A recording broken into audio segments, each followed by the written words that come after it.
ایک ٹانگ پر کھڑے ہو کر اس وظیفے کو پڑھنا ہے، فلاں رات میں اتنے بجے اس وظیفے کو کرنا ہے۔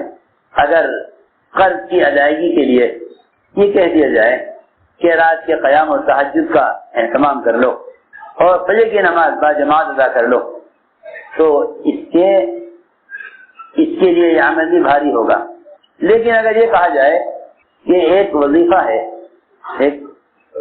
وظیفہ ہے، رات کو ایک ٹانگ پر کھڑے ہو کر اس وظیفے کو پڑھنا ہے، فلاں رات میں اتنے بجے اس وظیفے کو کرنا ہے، تو آج کل لوگوں کے ایمان کی بگڑنے کی وجہ سے اجر کی امید بھی ختم ہوئی ہے کہ جو وعدہ فریضے پر ہے وہ تو نظر نہ آئے گا، لیکن وظیفے میں وعدہ نظر آ جائے گا۔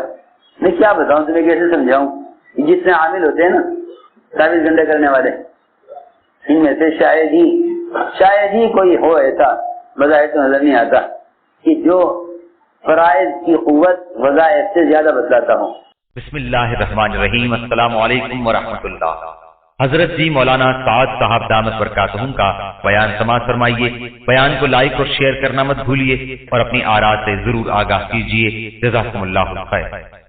میرے محترم دوستو، بزرگوں، عزیزو، 4 چیزیں ایسی ہیں جس کو کی مسلمان کو دنیا اور آخرت میں ضرورت ہے، اور ہر مسلمان ان 4 چیزوں کا سخت محتاج ہے۔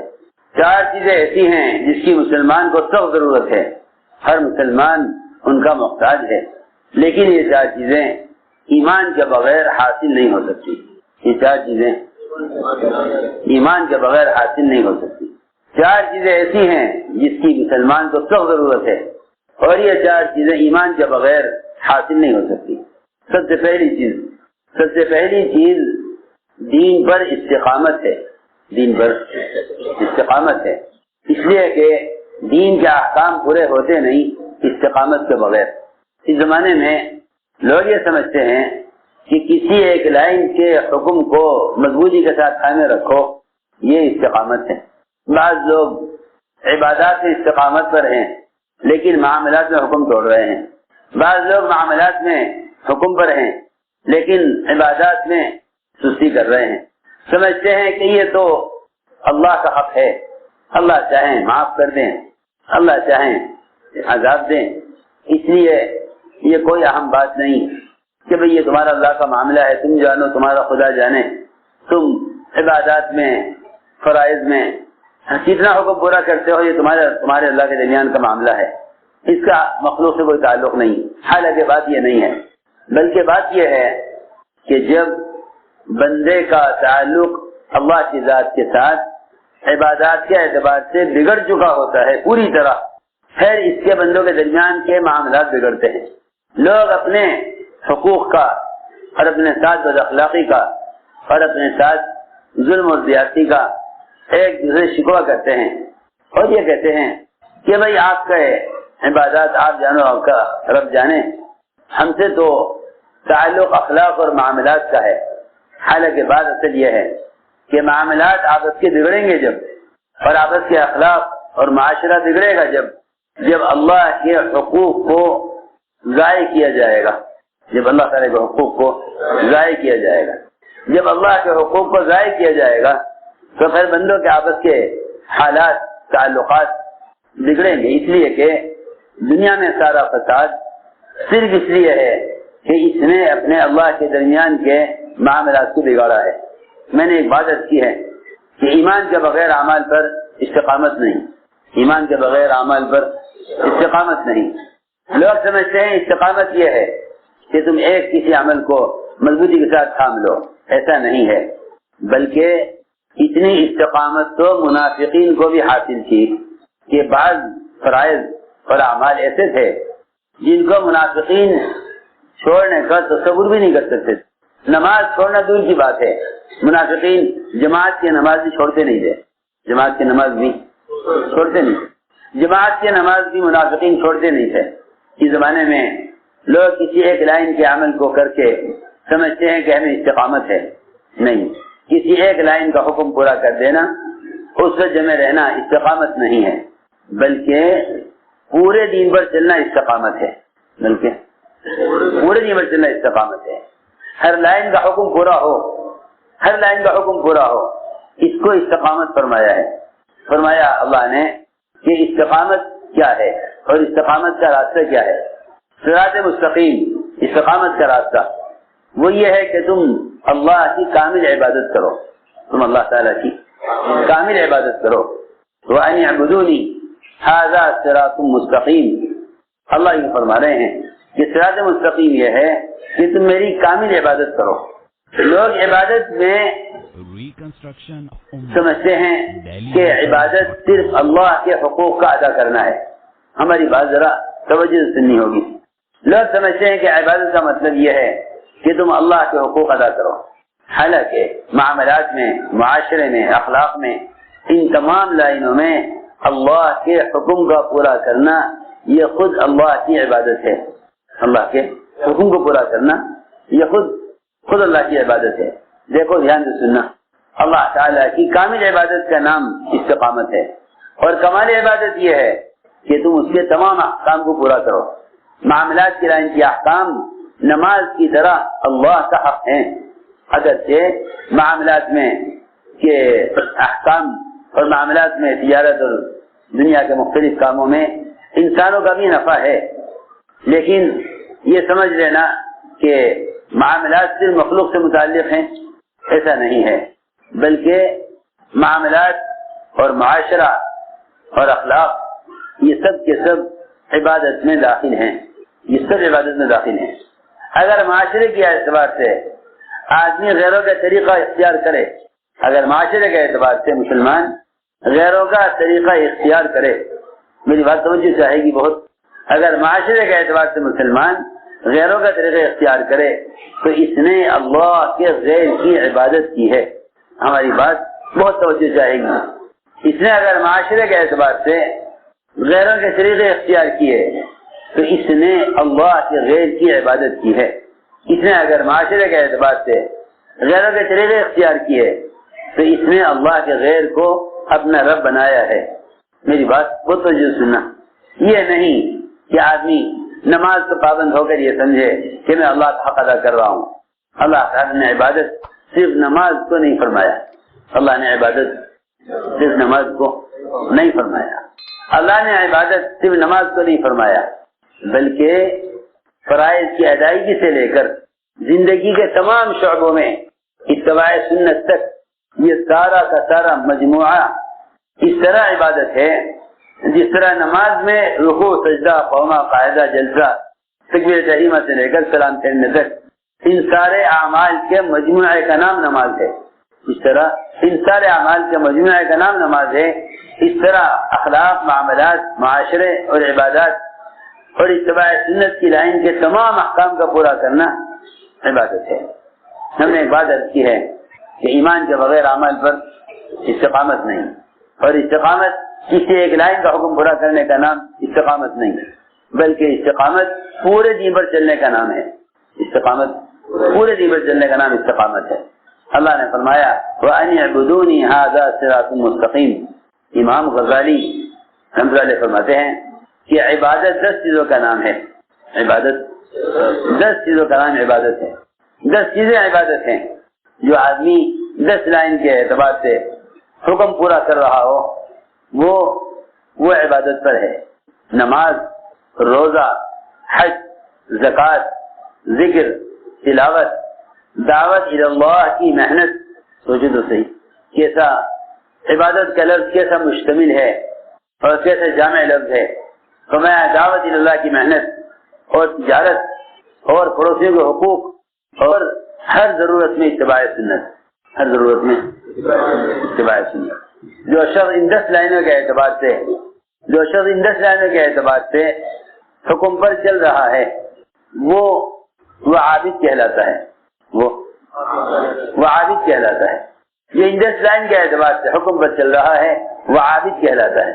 ہمارا سب کا خیال یہ ہے کہ نماز پڑھنے والا ہی عابد ہے، وہ تو اسلام کا ایک حکم پورا کر رہا ہے۔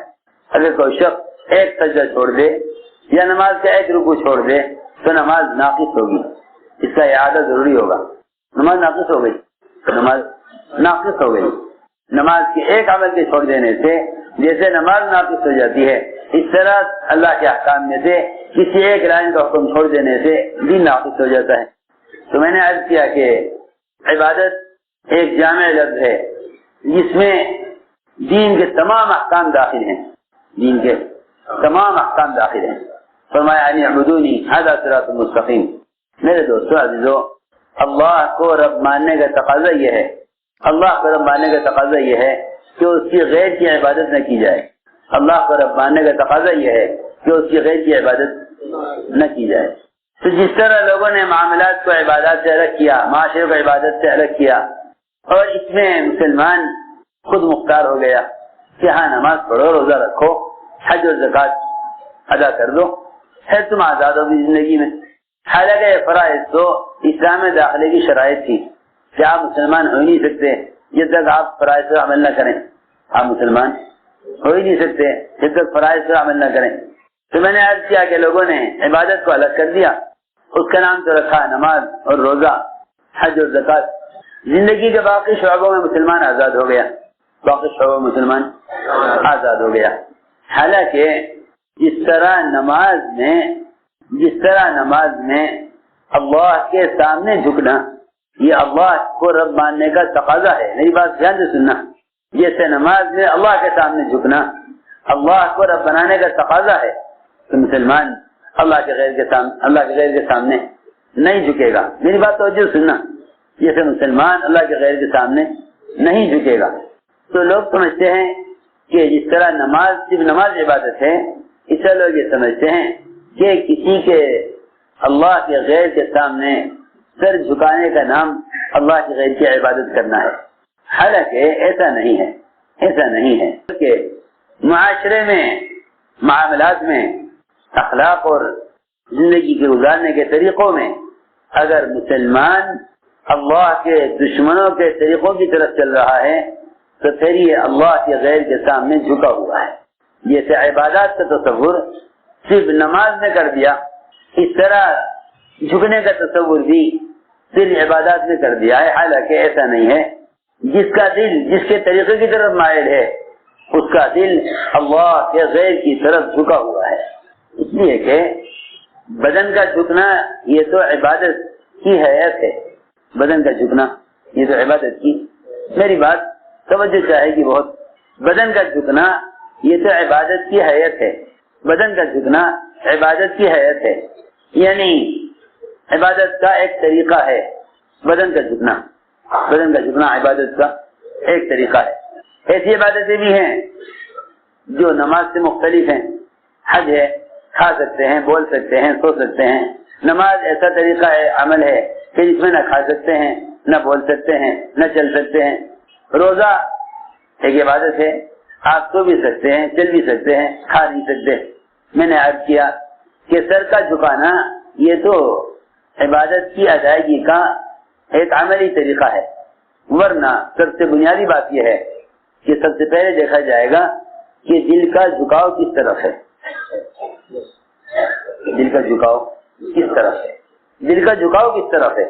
اس لیے کہ توجہ یعنی رخ کا درست کرنا، توجہ یعنی رخ کا درست کرنا صرف بیت اللہ کی طرف چہرہ کر لینا نہیں ہے، یہ تو جسم کے رخ کا صحیح ہونا ہے، دل کے رخ کا صحیح ہونا یہ نہیں ہے۔ دل کے رخ کا صحیح ہونا یہ ہے کہ تم زندگی کے تمام شعبوں میں اپنے دل کا رخ اللہ کی طرف رکھو۔ لیس البر ان تولوا وجوہکم قبل المشرق والمغرب، نیکی یہی نہیں ہے کہ تمہارا چہرہ مشرق کی طرف ہے یا مغرب کی طرف ہے، ولکن البر من آمن باللہ۔ اس سے قرآن کی آیت سے معلوم ہوتا ہے کہ سوال سب سے پہلے دل کے رخ کا ہے کہ تمہارے دل کا رخ کن سے طریقوں کی طرف مائل ہے، تمہارے دل کا رخ کن طریقوں کی طرف مائل ہے۔ میں عرض کروں گا کہ لوگ یہ سمجھتے ہیں کہ اللہ کے غیر کی طرف مسلمان جھکے گا نہیں، حالانکہ غیروں کا معاشرہ غیروں کی طرف جھکنا ہے، غیروں کے طریقے کے معاملات اللہ کے غیر کی طرف جھکنا ہے۔ اس لیے کہ معاملات کا ایک حکم، عبادت کا ایک حکم، اب نماز میں اللہ کے سامنے جھکے اور معاملات میں غیروں کے سامنے جھکے، معاملات میں غیروں کے سامنے جھکے اور عبادت میں نماز میں اللہ کے سامنے جھکے۔ عبادت کا تقاضا یہ ہے کہ تم اللہ کے غیر کے سامنے نہ جھکو. میں عرض کرتا ہوں رب کو رب بنانے کا مطلب ہی یہی ہے. رب کو رب بنانے کا مطلب ہی یہی ہے. رب کو رب بنانے کا مطلب یہی ہے کہ تم اللہ کے حکم کے خلاف، اللہ کے حکم کے خلاف اللہ کے غیر کی اطاعت مت کرو. اس لیے کہ جس نے اللہ کے حکم کے خلاف اللہ کے غیر کی بات مانی اس نے اللہ کے غیر کو اپنا رب بنا لیا. ارے سنو تو صحیح کیا کہہ رہا. ہاں یہ کسی عجیب بات ہے. مسلمان کہتا ہے رب تو اللہ ہی ہے، رب تو اللہ ہی ہے، باقی رہا دنیا میں آج کس کی مان کر چل رہے ہیں یہ ایک الگ چیز ہے. یہ کیسے ہو سکتا ہے؟ یہ کیسے ہو سکتا ہے کہ رب تو اللہ ہی ہے باقی آپ کس کی مان کر چل رہے ہیں یہ ایک الگ مسئلہ ہے؟ نہیں. دیکھو صحیح روایت ہے، صحیح حدیث ہے. عدی بن حاتم جب اسلام میں داخل ہوئے پہلے نصرانی تھے، نصرانی سے اسلام میں آئے تو انہوں نے حضور اکرم صلی اللہ علیہ وسلم سے عجیب سوال کیا اور یہ فرمایا، عرض کیا گیا رسول اللہ یہ بات سمجھ میں نہیں آتی کہ اللہ نے قرآن نے ہمیں اس کا الزام دیا ہے کہ ہم نے اللہ تعالی کے علاوہ دوسروں کو اپنا رب بنایا ہوا تھا، حالانکہ ہم عیسائیت پر تھے، آپ کو نبی نہیں مانتے تھے لیکن رب اللہ ہی کو مانتے تھے. رب اللہ ہی کو مانتے تھے. نصرانیت پر تھے لیکن رب اللہ ہی کو مانتے تھے. ہم نے اللہ کے غیر کو کبھی رب نہیں مانا. آپ پر ایمان لانے سے پہلے بھی، آپ پر ایمان لانے کے بعد بھی اللہ ہی کو رب مانتے ہیں. تو اللہ نے قرآن میں یہ الزام ہمیں کیوں دیا؟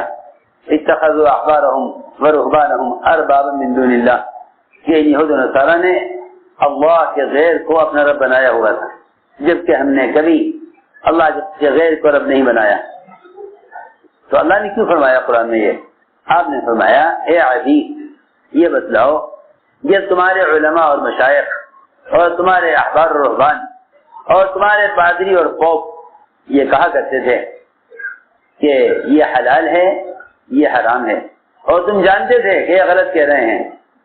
وہ حلال کو حرام کر دیا کرتے تھے اپنی مرضی سے، یا حرام کو حلال کر دیا کرتے تھے اپنی مرضی سے.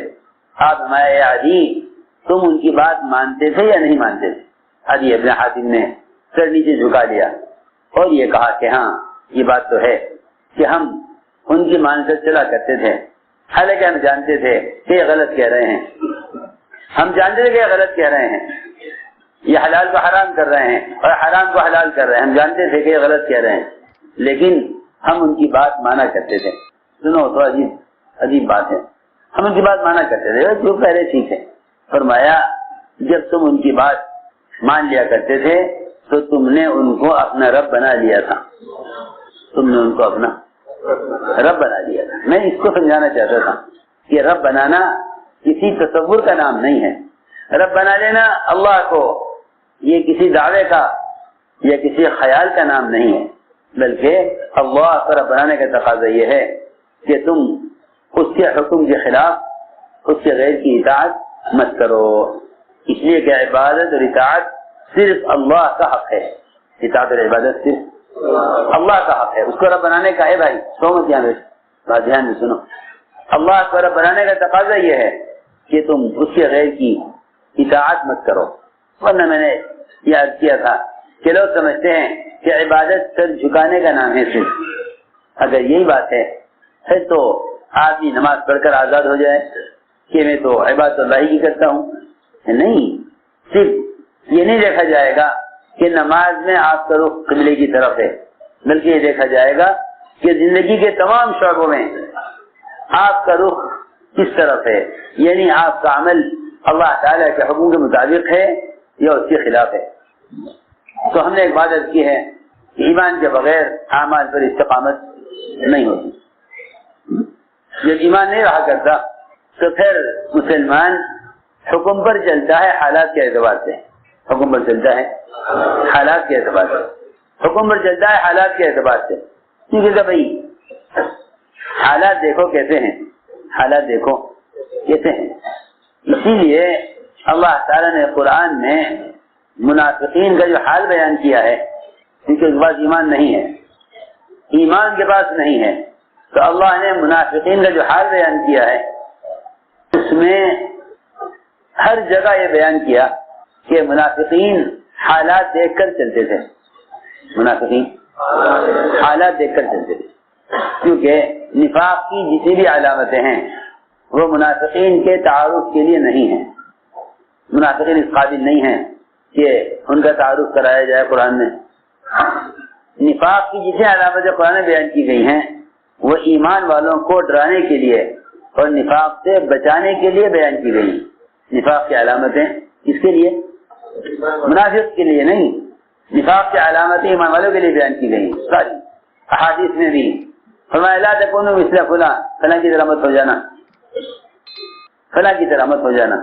اس سے منافق کی طرف اشارہ کیا گیا کہ تم ایسا نہ کرنا جیسے یہ کر رہے ہیں۔ تو نفاق کی علامتیں مومن کو ڈرانے کے لیے ہیں، نہ کہ منافقین کا تعارف کرانے کے لیے، نہ کہ منافقین کا تعارف کرانے کے لیے۔ پھر سارے صحابہ میں ایک حذیفہ تھے جن کو منافقین کی فہرست معلوم تھی، اگر منافقین کا تعارف کراتے تو سارے صحابہ جانتے منافقین کون کون ہیں۔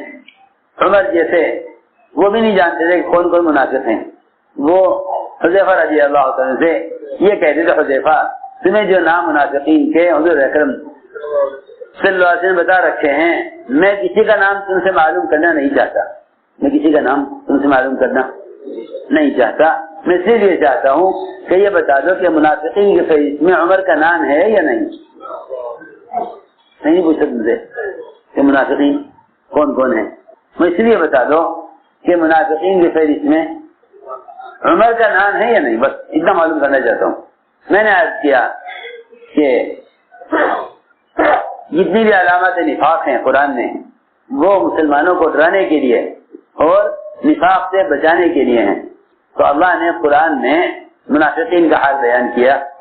فرمایا وَمِنَ النَّاسِ مَن يَعْبُدُ اللَّهَ عَلَى حَرْفٍ، کہ ایسے بھی لوگ ہیں جو کفر اور اسلام کے بارڈر پر چلتے ہیں۔ میں آپ کو بتانا چاہتا ہوں یہ بارڈر کیا ہے، یہ بارڈر کیا ہے۔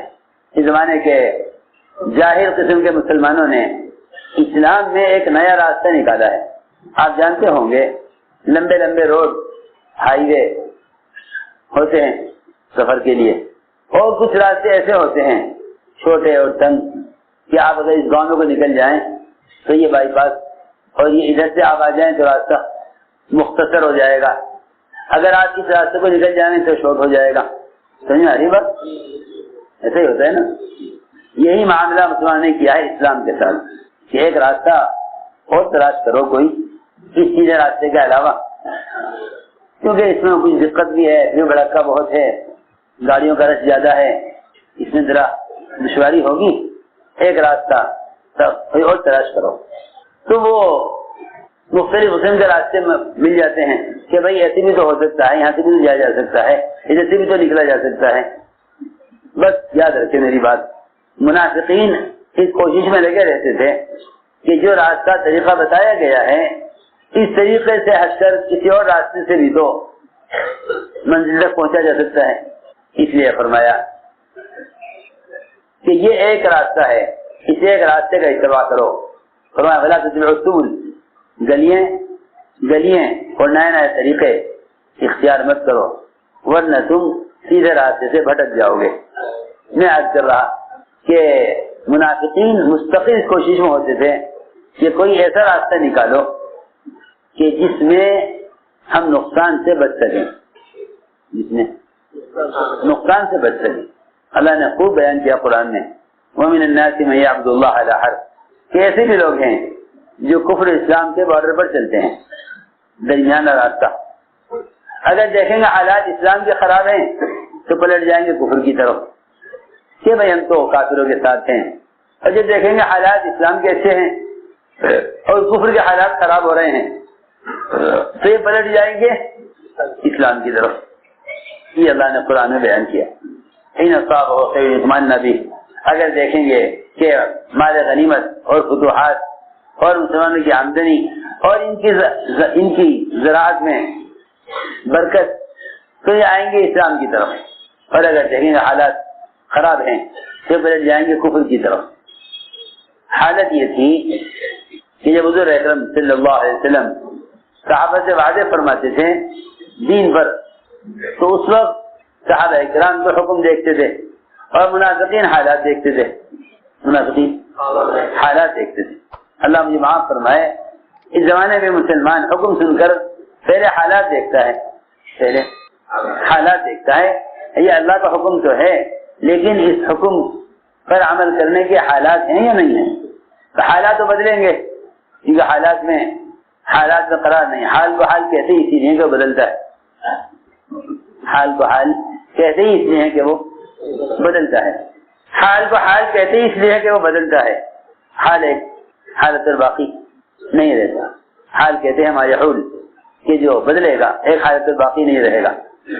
زمانہ حال کوئی زمانہ نہیں ہے، ہر لمحہ گزر رہا ہے، ہر لمحہ گزر رہا ہے، حال کوئی زمانہ نہیں ہے۔ زمانے دو ہیں صرف، ایک ماضی ہے، ایک مستقبل ہے، ایک آنے والا زمانہ، ایک گزرنے والا زمانہ۔ سمجھتے تھے جو گزرے ہوئے زمانے کو دیکھے گا وہ آئندہ آنے والے زمانے کو بنا لے گا، اور جو حال کو دیکھ کر چلے گا، جو حال کو دیکھ کر چلے گا، اس کا مستقبل آنے والا زمانہ بگڑے گا، اس کا آنے والا زمانہ بگڑے گا، کیونکہ وہ اپنے حال کو دیکھ کر چل رہا ہے۔ جیسے حالات بدلیں گے ان کے طریقے بدلیں گے، جیسے حالات بدلیں گے ان کے طریقے بدلیں گے۔ تو منافقین کا مزاج یہ تھا کہ وہ کفر اسلام کے بارڈر پر چلتے تھے، حالانکہ آپ جانتے ہیں کہ بارڈر کا علاقہ کتنا خطرناک ہوتا ہے۔ ارے سنو تو صحیح، کہیں تو بارڈر پر تار لگے ہوئے ہوتے ہیں کہ ادھر کوئی نہ آ جائے، اور جہاں کوئی علامت یا کوئی رکاوٹ یا کسی قسم کا کوئی دیوار یا کوئی آڑ نہیں ہوتی، وہاں بیچارے لوگ ٹہلتے ٹہلتے بے خیالی میں بارڈر پار کر جاتے ہیں۔ ادھر کے ملک والے دیکھتے ہیں کہ یہ ہماری حد میں آ گیا ہے، وہ گرفتار کر لیتے ہیں، سال گزر جاتے ہیں لوگوں کو دوسرے ملکوں کی جیلوں میں۔ کیا جرم ہے؟ کہ جرم یہ ہے کہ انہوں نے بارڈر پار کیا ہے، حالانکہ اسے خبر بھی نہیں کہ بارڈر کب پار ہو گیا۔ آپ جانتے ہیں لاکھ ہے کہ مجھے معلوم نہیں تھا، کوئی نہیں مانے گا، نہیں آپ اسکول بھی کیوں آئے؟ سوچے تو صحیح، جب انسانوں کے اپنے بنائے ہوئے جغرافیے میں اتنی پابندی ہے حدود کی کہ آپ حد پار نہیں کر سکتے بغیر ویزے کے، اور اگر آپ بے خیالی میں بھی آ گئے تو آپ کا عذر کوئی ماننے والا نہیں ہے اور آپ کو جیل میں ڈال دیا جائے گا۔ تو جو اللہ تعالیٰ نے حرام اور حلال کی حدود قائم کی ہیں، ان حدود کا لحاظ کرنا کتنا ضروری ہوگا، ان حدود کا لحاظ کرنا کتنا اہم اور ضروری ہوگا۔ سوچنے کی بات ہے، ان حدود کا لحاظ کرنا کتنا لازم ضروری ہوگا۔ جب انسانوں کے بنائے ہوئے جغرافیے میں آپ کی کوئی بات سنے گا نہیں، آپ لا کے ہیں کہ بھائی میں تو نہیں، مجھے معلوم نہیں تھا کہ یہ حج دوسرے ملک کی ہے۔ فرمایا حدیث میں جس طرح تمہاری مخصوص چراگاہیں ہوتی ہیں اور تمہاری چراگاہ میں کوئی داخل نہیں ہو سکتا، اسی طرح اللہ نے کی بھی مخصوص چراگاہیں ہیں۔ صحیح حدیث ہے، الا ان حرم اللہ محارمہ، کہ اللہ کی چراگاہیں اللہ تعالی کی حرام کی ہوئی چیزیں ہیں اور حدود ہیں۔ تو میں نے عرض کیا کہ سب سے بنیادی پہلی بات کہ ایمان کے بغیر اعمال پر استقامت نہیں ہے، کیونکہ جو حالات کو دیکھ کر چلیں گے انہیں استقامت دین پر نہیں ہوگی، انہیں دین پر استقامت نہیں ہوگی۔ اور یہ بات رکھتے ذہن میں رہے کہ اللہ تعالیٰ کی طرف سے کمال دین پر کامیابی کا وعدہ ہے، ناقص دین پر نہیں۔ وعدہ کمال دین پر ہے، ناقص دین پر نہیں۔ ایک بات۔ دوسری بات یہ ہے کہ ایمان کے بغیر اعمال پر جتنے وعدے ہیں یہ پورے نہیں ہوں گے، نہ دنیا میں نہ آخرت میں۔ وعدے دو جگہ کیے ہیں، دنیا جتنی چھوٹی ہے، دنیا میں وعدے اس چھوٹی دنیا کے اعتبار سے ہیں مسلمانوں سے، اور آخرت جتنی بڑی ہے اس میں سارے وعدے بڑے آخرت کے اعتبار سے ہیں۔ تو میں نے عرض کیا کہ ایمان کے بغیر وعدے پورے نہیں ہوتے۔ دوسرا کام یہ ہے کہ وعدے ان کے لیے پورے ہوں گے جو ان وعدوں کا یقین کریں گے، وعدوں کا یقین کریں گے۔ اللہ وعدے ان کے لیے پورے کریں گے جو ان وعدوں کا یقین کریں، اللہ وعدے ان کے لیے پورے کریں گے جو وعدوں کا یقین کریں۔ حضور اکرم صلی اللہ علیہ وسلم کے مجلس میں منافقین بھی ہوتے تھے، ایمان والے بھی ہوتے تھے۔ سننے والوں کی دو قسمیں ہوتی تھی، سننے والوں کی دو قسمیں ہوتی تھی، ایک سنتے تھے شک کے ساتھ، ایک سنتے تھے یقین کے ساتھ، اور ایک سنتے تھے انکار کے ساتھ۔ تین قسم کے لوگ تھے، کفار، منافقین اور مومنین۔ ایمان والے سنتے تھے یقین کے ساتھ اور منافقین سنتے تھے شک کے ساتھ۔ اللہ مجھے معاف فرمائے، ان ہماری مجلسوں میں بھی مسلمان ایمان والے بیٹھ کر ہی سوچتے ہیں کہ یہ ہیں تو صحیح قصے صحابہ کے، نبیوں کے، لیکن اس زمانے میں ایسا ہونے والا نہیں ہے، کیونکہ نہ تو حکومت اسلامی کہ یہ سب کچھ ہو جائے، اور نہ مسلمان کے پاس ایسی قوت سلطنت یا ایسے اسباب یا ہتھیار کہ جس سے ایسا ہو جائے۔ سنو تو صحیح، اللہ تعالی ایمان والوں کو منافقین سے چھانٹنے کے لیے اور منافقین کو ایمان والوں سے الگ کرنے کے لیے اللہ نے جب بھی وعدے کیے تھے نبی سے، وہ وعدے برے حالات میں کیے، وعدے برے حالات میں کیے۔ ارے سنو، وعدے برے حالات میں کیے، کیونکہ اگر اچھے حالات میں وعدے کیے جائیں تو پھر تو منافقین بھی یہ کہیں گے کہ ہاں حالات ایسے نظر آ رہے ہیں کہ جو کہہ رہے ہیں ہو جائے گا، جو کہہ رہے ہیں ہو جائے گا، حالات بتا رہے ہیں کہ ہاں ایسا ہو سکتا ہے۔ ارے سنو سونے والوں سنو، حالات بتا رہے ہیں کہ ایسا ہو سکتا ہے، اس لیے اللہ تعالیٰ نے جب بھی اپنے نبی سے وعدے کیے وہ وعدے برے حالات میں کیے، وعدے برے حالات میں کیے، جب بھی وعدے کیے وعدے برے حالات میں کیے۔ سنو غور سے، اسی لیے حدیبیہ میں منافقین نہیں گئے، حدیبیہ میں منافقین نہیں گئے، حدیبیہ منافقین نہیں گئے۔ انہیں اندازہ تھا کہ انہیں شاید طواف سے روک دیا جائے اور یہ مکے میں داخل نہ ہو سکیں، تو منافقین نہیں گئے کہ نہیں بھائی حالات ٹھیک نہیں ہیں، فلاں علاقے میں جماعت جاوے، وہاں جماعت کے استقبال نہیں ہوگا، اور وہاں کے حالات ٹھیک نہیں ہیں، کیا فائدہ نکلنے سے، ذرا حالات ٹھیک ہو جائیں پھر نکلیں گے، انہیں جانے دو، دیکھو کیا ہوتا ہے۔ اسے کئی دل میں شک ہوتا ہے، وہ پہلے نتیجہ چاہتے ہیں اس کے بعد قدم اٹھانا چاہتے ہیں۔ جی ہاں، منافقین کا مزاج چاہیے کہ ان کو آگے بڑھنے دو، دیکھو کیا حالات بنتے ہیں، اونٹ کس کروٹ بیٹھتا ہے، اونٹ ان کا کس کروٹ بیٹھتا ہے، اگر حالات ٹھیک ہوئے تو ہم بھی چل جائیں گے پیچھے سے، اور اگر حالات خراب ہوئے تو ہم تو پہلے ہی پیچھے ہیں۔ ہاں ہم تو پہلے ہی بچائی کیے ہوئے ہیں اپنا۔ میدان میں اترتے تھے ایمان والوں کے ساتھ، مال غنیمت کی حرص میں اور لالچ میں، مال کی محبت میں، لیکن پیچھے رہتے تھے۔ یہ ہمیشہ کا دستور ہے کہ اس کے دل میں مال کی محبت ہوگی، وہ دین کے تقاضے میں پیچھے رہے گا، اطاعت میں پیچھے، عبادت میں پیچھے، ذکر میں تھوڑے، میدانوں میں پیچھے۔ سب منافقین کی صفتیں ہیں، کیونکہ وہ یہ چاہتے ہیں پہلے نتیجہ سامنے آ جائے پھر قدم اٹھائیں۔ تو میں نے عرض کیا کہ اللہ کا ایسا نظام ہے کہ اللہ تعالی وعدے کرتے ہیں برے حالات میں۔ اب حدیبیہ ہی دیکھ لو، رسول اللہ نہیں لکھنے دیں گے، ساری خبریں منافقین بیٹھے بیٹھے معلوم کر رہے تھے، کبھی بتاؤ کیا ہو رہا ہے کیا ہو رہا ہے، اور بڑے خوش تھے کہ دیکھو ہم نے کتنی عقل بندی کی ہے کہ ہم ان کے ساتھ، سنو میں کیا کہہ رہا، ہم نے کتنی عقل بندی کی ہے، ہم ان کے ساتھ کام میں شریک نہیں ہوئے، ورنہ تو ہمارے ساتھ بھی یہ ہوتا جو ان کے ساتھ ہو رہا ہے۔ ارے سنو، یہ ہے نفاق، یہ ہے نفاق، یہ حالات کو دیکھ کے آدمی پیچھے ہٹ جاوے، اور یہ دیکھا حالات اچھے ہیں تو ساتھ ہو جاوے۔ تو وہاں شرطیں لگی کہ رسول اللہ نہیں لکھنے دیں گے، عمرہ نہیں کرنے دیں گے، ہمارا آدمی آپ کے پاس آئے گا تو واپس کرنا پڑے گا، آپ کا ہمارا پاس آئے گا تو واپس نہیں کریں گے۔ سنو توجہ سے، ساری شرطیں لگی، اللہ کا حکم کہ ہاں ساری شرائط منظور ہیں، ساری شرائط منظور ہیں، جو چاہے شرط لگاؤ سب منظور ہیں۔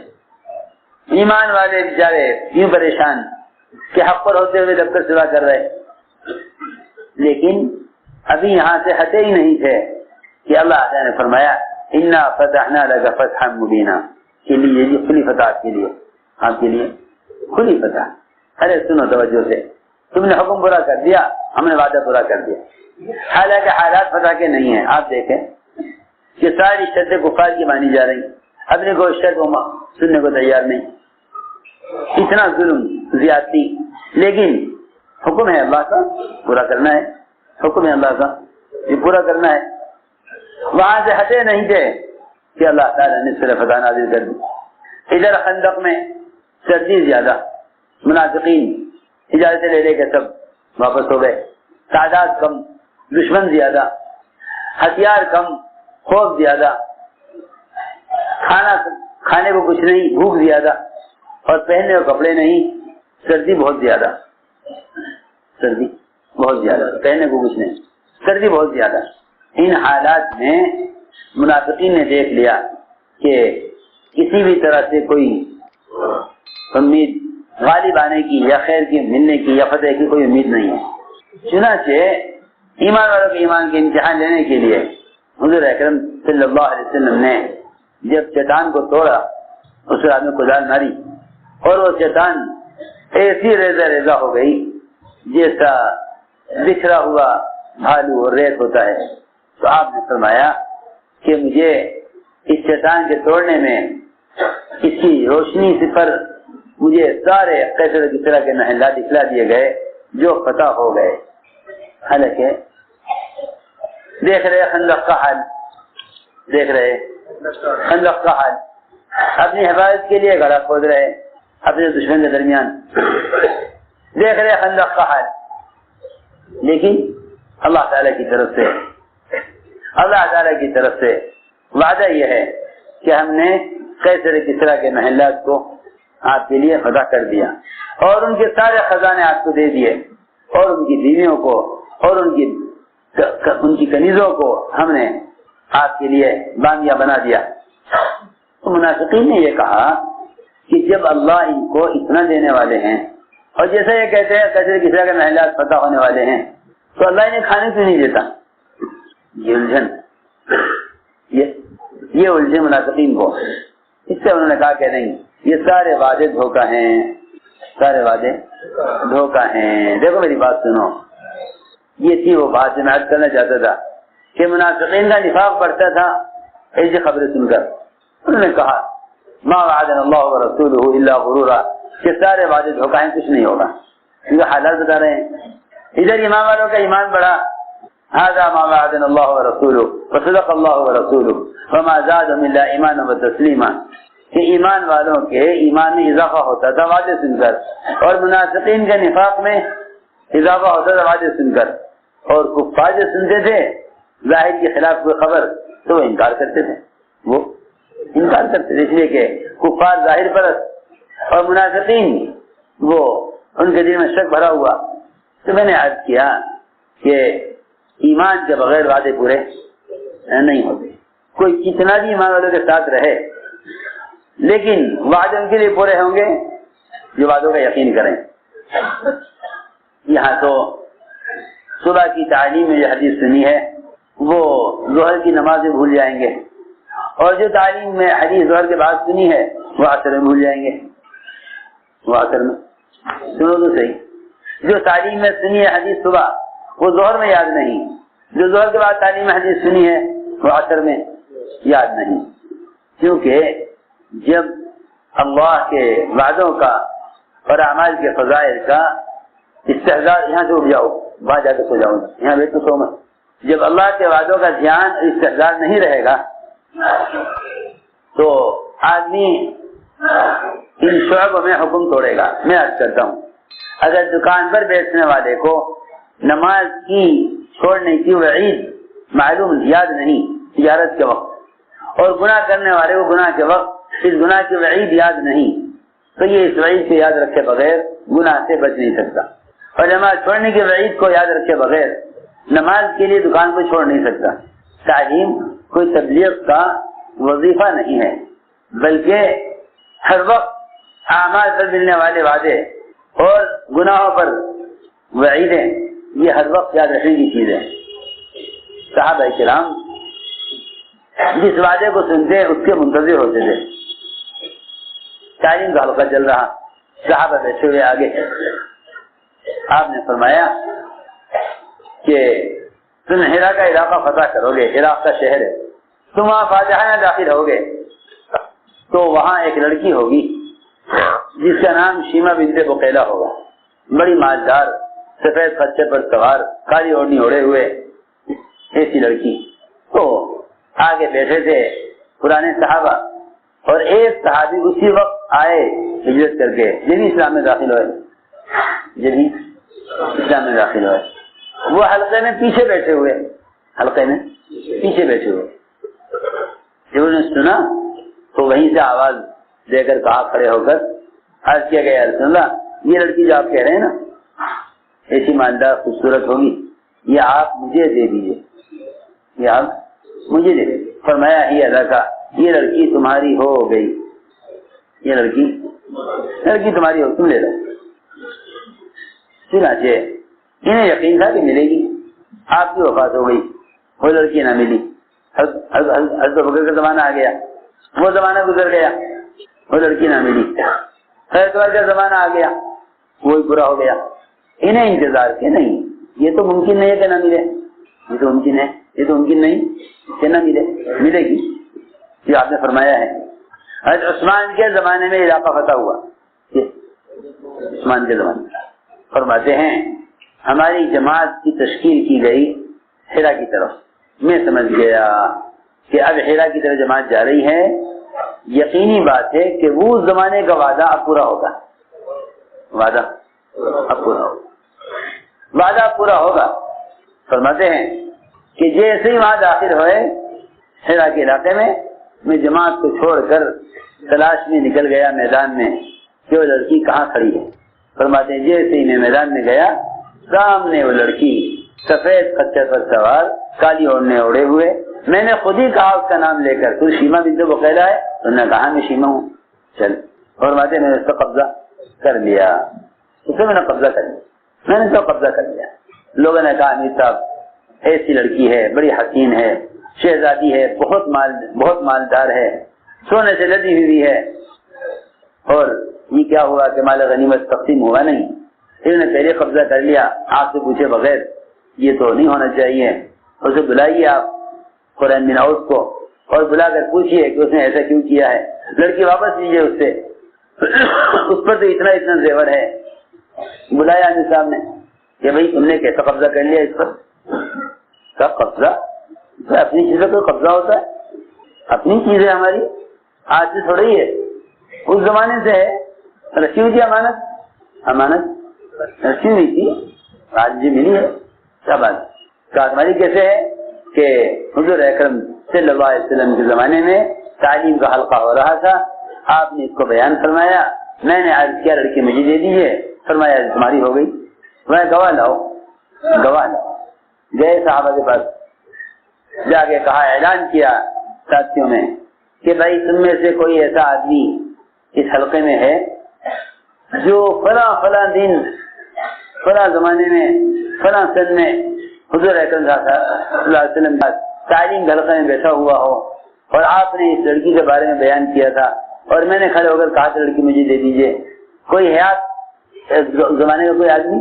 2 صحابی کھڑے ہوئے, انصاری, دو انصاری صحابی آپ کے زمانے سے لے کر حضرت عثمان کے زمانے تک اس حدیث کو صحابہ اور اس واقعے کو بھولے نہیں, اس واقعے کو بھولے نہیں. 2 انصاری صحابی کھڑے ہوئے, کہا ہاں کیا بات ہے, ہم گواہ ہیں.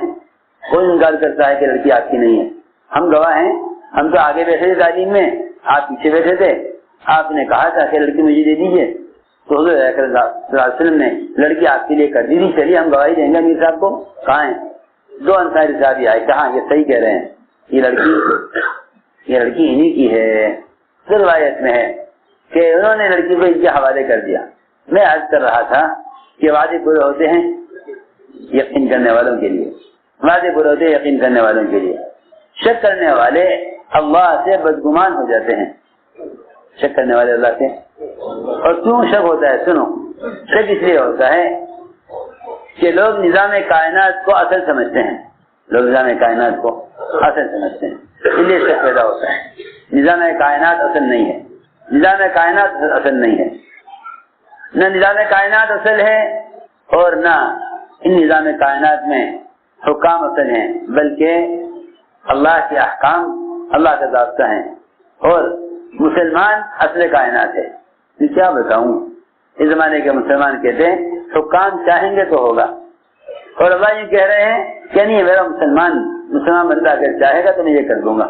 مسلمان یہ کہیں حکام چاہیں گے تو ہوگا، اور اللہ یہ کہیں کہ نہیں، اگر میرا بندہ چاہے گا مسلمان تو میں یہ کر دوں گا۔ سوچو تو صحیح، کتنی بڑی ناشکری ہے کہ اللہ تعالیٰ تو مسلمان کی چاہت کے اعتبار سے کرنا چاہیں، اور مسلمان اللہ پر نہ ماننے والوں کی چاہت پر اپنی چاہت کو موقوف کرے۔ پھر سوچو تو صحیح، مسلمان تو کہے کہ نہیں، اللہ کے دشمن چاہیں گے تو ہوگا، اور اللہ تعالیٰ کتنے مہربان، وہ کہہ رہے ہیں کہ نہیں، مسلمان چاہے گا تو میں یہ کر دوں گا۔ سوچو تو صحیح، مسلمان تو یوں کہے کہ اللہ کے دشمن چاہیں گے تو یوں ہوگا، اور اللہ یہ کہہ رہے کہ نہیں، میرا بندہ جو چاہے گا میں وہ کروں گا۔ بس میں یہ کہنا چاہتا تھا کہ کائنات کے نظام نے اور مادی اسباب نے ہمیں اللہ سے بدگمان کر دیا۔ ہمیں نے عرض کیا کہ وعدے پورے ہوتے ہیں یقین کرنے والوں کے لیے۔ 1 2 3 4 لوگ آ کر کہیں کہ ابو الدرداء کا مکان جل رہا ہے، وہ کہتے نہیں، تمہاری خبر، تمہاری نظر کا یقین کرنا وعدے کے خلاف پڑ رہا ہے، تمہاری نظر کا یقین کرنا وعدے کے خلاف جا رہا ہے۔ مجھ سے وعدہ یہ ہے کہ دعا پڑھ لی، اس کا مکان نہیں جلے گا۔ تم جو کہہ رہے ہو کہ مکان جل رہا ہے، تمہاری نظر ہماری خبر کے خلاف ہو رہی ہے۔ اگر ہم تمہاری نظر کا یقین کریں تو مکان جل جائے گا، اگر ہم تمہاری بات کا یقین کریں تو مکان جل جائے گا، اور اگر ہم تمہاری بات کا انکار کریں تو اللہ تعالیٰ خوش ہو کر آگ لگنے کے بعد بھی مکان کو بچائیں گے۔ تو یہی ہوا۔ تو حالات آتے ہیں ہلکے سے، اللہ نے فرمایا قرآن میں، ہم تھوڑا سا خوف لائیں گے، تھوڑا سا نقصان لائیں گے، تھوڑی سی پریشانی لائیں گے، یہ دیکھنے کے لیے کہ ان حالات میں تمہارا ہمارے ساتھ کیا گمان ہے۔ تھوڑے سے حالات آتے ہیں مومن کے گمان کو دیکھنے کے لیے۔ تو میں نے عرض کیا کہ وعدے پورے ہوتے ہیں یقین کرنے والوں کے لیے، وعدے پورے ہوتے ہیں یقین کرنے والوں کے لیے۔ 2 باتیں ہیں۔ تیسری بات یہ ہے کہ ایمان کے بغیر اعمال پر اجر نہیں ملتا، ایمان کے بغیر اعمال پر اجر نہیں ملتا، ایمان کے بغیر اعمال پر اجر نہیں ملتا۔ اعمال پر اجر اتنا ملے گا، اعمال پر اجر اتنا ملے گا جتنا ایمان ہوگا، ایمان کے بغیر اعمال پر اجر نہیں ملتا۔ کیوں؟ اس لیے کہ آدمی اعمال کر کے گزر جاتا ہے، لیکن وہ ان اعمال پر اللہ تعالیٰ سے اجر کا طالب نہیں رہتا۔ جب ایمان کمزور ہو جاتا ہے تو اجر کی طلب بھی ختم ہو جاتی ہے، اجر کی طلب ختم ہو جاتی ہے، اجر کی طلب ختم ہو جاتی ہے ایمان کے ذوق سے۔ سارے مطالبے صرف دنیا کے رہ جاتے ہیں، یہاں تک کہ آدمی اعمال بھی کرتا ہے تو محض دنیا کے لیے کرتا ہے۔ میں کیا عرض کروں، اگر قرض کی ادائیگی کے لیے یہ کہہ دیا جائے کہ رات کے قیام اور تہجد کا اہتمام کر لو اور فجر کی نماز باجماعت ادا کر لو، تو اس کے لیے یہ عمل بھی بھاری ہوگا۔ لیکن اگر یہ کہا جائے کہ ایک وظیفہ ہے، رات کو ایک ٹانگ پر کھڑے ہو کر اس وظیفے کو پڑھنا ہے، فلاں رات میں اتنے بجے اس وظیفے کو کرنا ہے، تو آج کل لوگوں کے ایمان کی بگڑنے کی وجہ سے اجر کی امید یہ ختم ہوئی بھی ہے کہ جو وعدہ فریضے پر ہے وہ تو نظر نہ آئے گا، لیکن وظیفے میں وعدہ نظر آ جائے گا۔ میں کیا بتاؤں تمہیں، کیسے سمجھاؤں؟ جتنے عامل ہوتے ہیں نا 24 گھنٹے کرنے والے، ان میں سے شاید ہی کوئی ہو ایسا، بظاہر تو نظر نہیں آتا، کہ جو فرائض کی قوت وظائف سے زیادہ بتلاتا ہوں۔ میں تو تم سے کیا کہوں، ایسے تو دنیا میں عامل ملیں گے سر کھرے، ایسے عامل ملیں گے دنیا میں سر کھرے کہ تمہیں تعویذ تو دے دیں گے، وظیفہ بتا دیں گے، فریضہ نہیں بتائیں گے، تم سے پوچھیں گے نہیں کہ نماز پڑھتے ہو، تم سے پوچھیں گے بھی نہیں کہ نماز پڑھتے ہیں، پوچھیں گے بھی نہیں، تم سے پوچھیں گے بھی نہیں. یہاں تک کہ مسلمان کا عقیدہ یہ بن گیا ہے، عقیدہ یہ بن گیا کہ نماز ہے، روزہ ہے، حج زکات ہے، اعمال ہیں، یہ تو آخرت کے لیے ہیں، لیکن دنیا میں اگر کوئی پریشانی آ جائے تو اس کے لیے تو اور دوسرے راستوں سے بھی کوشش کی جائے گی. میں نے اس سے عرض کیا کہ جب ایمان کمزور ہو جاتا ہے تو فرائض سے زیادہ آدمی کو کامیابی وظائف میں نظر آنے لگتی ہیں. فرائض سے زیادہ وظائف، ارے سنو میں کیا کہہ رہا ہوں، فرائض سے زیادہ وظائف. یہ وظیفہ پڑھ لو، یہ وظیفہ پڑھ لو، یہ وظیفہ پڑھ لو، لمبے لمبے وظیفے عامل بتا دیتے ہیں پریشان حال لوگوں کو، بیچارے مر جا میں پڑھتے پڑھتے.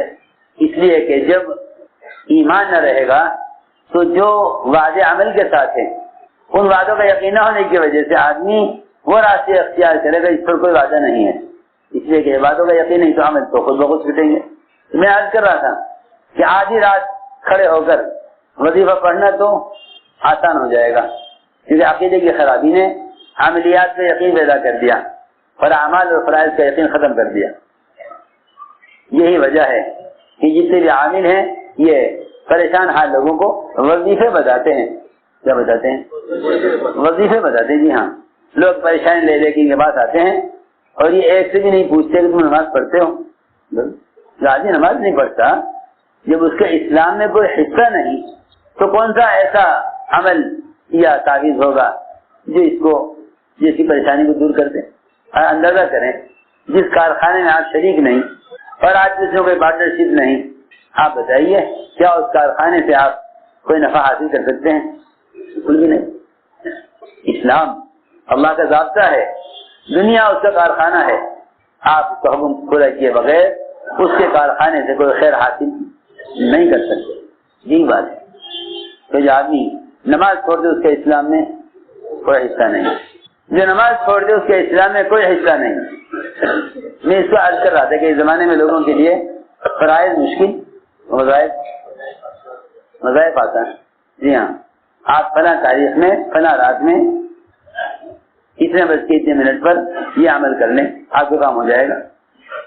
لوگ نماز سے زیادہ یقین سے، نماز سے زیادہ کہیں زیادہ یقین سے ان وظائف کی طرف قدم اٹھائیں گے. اور میں نہیں کہتا، سنو میں کیا کہہ رہا ہوں، اور میں نہیں کہتا یہ کام نہیں بنے گا. اللہ بنائیں گے کام، اپنی قدرت سے بنائیں گے، لیکن اس کا یقین اور اس کا عقیدہ وظائف کے ساتھ اور پختہ ہو جائے گا. یہ کہے کہ جب تمہارے کام غلط طریقوں سے بننے لگیں تو سمجھ لینا کہ تم اللہ کی پکڑ کی طرف جا رہے ہو.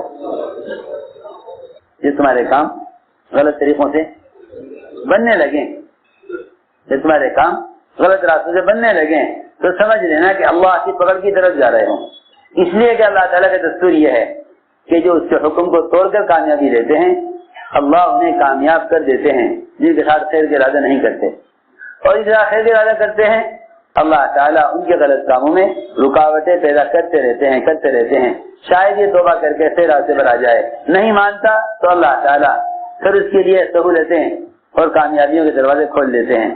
پھر وہ ان کامیابیوں سے گزر کر ہمیشہ کی ناکامی کی طرف جاتا ہے. اور زیادہ خیر کا ارادہ کرتے ہیں ان کے کام غلط راستوں سے بننے نہیں دیتے، یہاں تک کہ یہ ناکامیاں ان کو توبہ پر لے جاتی ہیں. میں نے ایک بات عرض کی ہے کہ ایمان کے بغیر اعمال پر اجر نہیں ملتا. چوتھی بات یہ ہے کہ ایمان کے بغیر اعمال میں اخلاص نہیں ہوتا. ایمان کے بغیر اعمال میں اخلاص نہیں ہوتا. اس لیے کہ ایمان اخلاص ایک ہی چیز ہے. ایمان اور اخلاص ایک ہی چیز ہے. صحیح حدیث ہے. صحابی نے سوال کیا، عرض کیا یا رسول اللہ ایمان کسے کہتے ہیں؟ فرمایا کہ ایمان اخلاص کو کہتے ہیں. ایمان اخلاص کہتے ہیں. صحابی نے سوال کیا ایمان کسے کہتے ہیں؟ فرمایا ایمان اخلاص کو کہتے ہیں. عجیب صحابہ سوال کرتے تھے، اور واقعی سوال وہ کرے گا جس میں علم کی طلب ہوگی. اس لیے کہ علم اللہ تعالیٰ کی وہ رحمت ہے جو طلب کے بغیر اللہ بندے کی طرف متوجہ نہیں ہوتی. جو علم وہ رحمت ہے جو طلب کے بغیر بندے کی طرف متوجہ نہیں ہوتی. انزمکموها فانتم لها کارہون، کہ اللہ تعالیٰ کا نظام ایسا نہیں ہے کہ تمہیں علم نہ چاہو اللہ تمہیں علم دے دے، تم علم نہ چاہو اللہ تمہیں علم دے دے. ایسا نہیں ہے. اللہ کی ذات بہت غیور ہے, اللہ کی ذات بہت غیور ہے. وہ صرف یہ دیکھتے ہیں کہ اس میں طلب کتنی ہے. حضور اکرم صلی اللہ علیہ وسلم اپنے صحابہ میں سوال کا تقاضا پیدا کرتے تھے حکم کر کے, مجھ سے پوچھتے کیوں نہیں ہو. روایت میں ہے آپ نے درخت کی ٹہنی کو ہلایا, درخت کی ٹہنی کو ہلایا, پتے جھڑنے لگے, حضرت دیکھ رہے تھے, تو میں پوچھتے کیوں نہیں ہو, پوچھتے کیوں نہیں ہو کہ میں درخت کی ٹہنی کیوں ہلا رہا. حالانکہ نبی کا کام نہیں ہے کہ وہ عبث اور بیکار کام کرے. نبی کو کہا فرصت اس کی کہ آپ کو کام اتنے, آپ درخت کی ٹہنی ہلائیں کھڑے ہو کر, یہ زائد کام بیکار کام کیوں کرتے. لیکن ایک چیز کو سمجھانے کے لیے پہلے مثال قائم کی, یہ نبی کی تعلیم کا اسلوب ہے, پہلے مثال قائم کی. فرمایا پوچھتے کیوں نہیں ہو, ٹہنی کیوں ہلا رہا ہوں. صحابی نے پوچھا یا رسول اللہ آپ ہی بتائیے کیا ٹہنی کیوں ہلا رہے ہیں. فرمایا کہ جب بندہ اچھی طرح وضو کر کے اچھی سے نماز ادا کرتا ہے تو اس کے گناہ ایسے جھڑتے ہیں جیسے درخت پتے جھڑ رہے ہیں. اسی طرح صحابی نے تابعی کو, اسی طرح صحابی نے اپنے شاگرد کو یہ حدیث بیان نہ کر دی صرف کہ بھئی جو آدمی وضو کرتا ہے نماز پڑھتا ہے اس سے گناہ اس طرح جھڑتے ہیں, بلکہ خود حضرت انس نے ٹہنی کو ہلایا, درخت کے پتے جھڑے. شاگرد سے مجھے پوچھتے کیوں نہیں ہو, میں ایسا کیوں کر رہا ہوں. پوچھا ایسا آپ کیوں کر رہے ہیں. فرمایا کہ میں نے بھی حضور اکرم صلی اللہ علیہ وسلم کو ایسے کرتے ہوئے دیکھا تھا, آپ نے مجھ سے فرمایا پوچھتے کیوں نہیں, میں نے پوچھا تھا تو یہ جواب دیا تھا. تو سب سے بنیادی کام یہ تھا کہ امت کے علم کا طالب بناؤ. اور صحابہ سوال کیا کرتے تھے آپ سے, جتنے صحابہ نے آپ سے سوال کیے اللہ نے قرآن میں جگہ جگہ صحابہ کرام کی صفت کو بیان کیا.